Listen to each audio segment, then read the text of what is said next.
Salut! En fin de semaine passée, je suis allé participer à ma première course de gravel et j'étais stressé.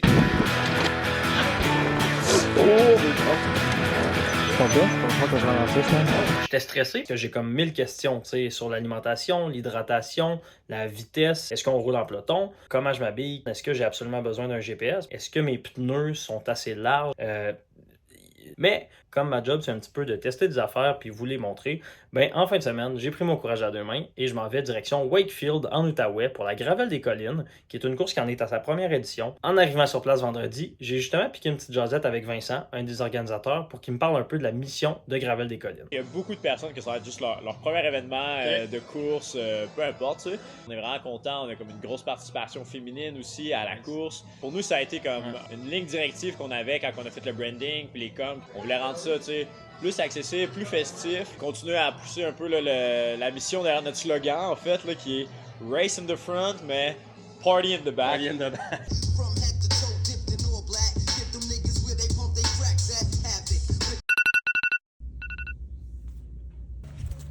Le samedi, les gens arrivaient. C'était le moment d'aller s'enregistrer et de se préparer à faire la course.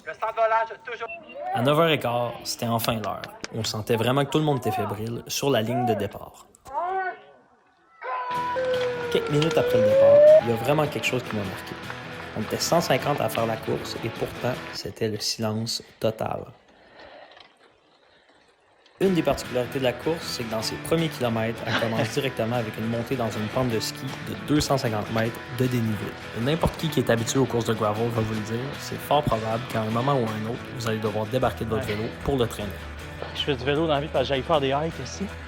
Après la montée, on descendait dans des trails de vélo de montagne. Malheureusement, j'ai pas grand-chose à vous montrer parce que sans suspension sur le vélo, ça brassait pas mal. Let's go! Après ça, on partait pour le reste de la course, environ 100 km avec un peu plus de 1000 mètres de dénivelé, en grande majorité sur de la gravelle qui roulait bien. Je pense que c'est vraiment à partir de ce moment-là que mon manque d'expérience en course de gravel a paru.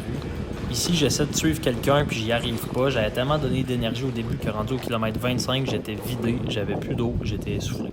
Honnêtement, le premier ravito, c'est-à-dire un point de rencontre où les organisateurs fournissent de l'eau et de la nourriture, il était au 30e kilomètre et j'ai trouvé ça dur de m'y rendre. Ça se passe bien? T'as écorché, non? Ouais, je change quand même, mais là, il va falloir que je ralentisse, man. On pareil. Heureusement, vers la moitié de la course, j'ai croisé des gens avec qui je ferais le reste du parcours. OK. Là, on peut voir que j'ai accroché mon sel pour voir la vitesse à laquelle on roulait parce que pendant au moins 40 km, on s'était changé des poules, c'est-à-dire qu'à tour de rôle, on allait en avant de la file pour notre groupe de 4 pour bloquer le vent. Et en toute honnêteté, je dois dire un énorme merci au peloton avec qui j'ai roulé, dont Martin et Alina, qui m'ont bloqué le vent sur plusieurs dizaines de kilomètres jusqu'à la ligne d'arrivée quand moi, j'étais plus capable. Au final, une course de gravel bike, c'est une occasion pour se dépasser à notre rythme, rencontrer des gens qui partagent notre passion et découvrir des coins de pays. Merci Gravel des Collines. On se dit à l'année prochaine.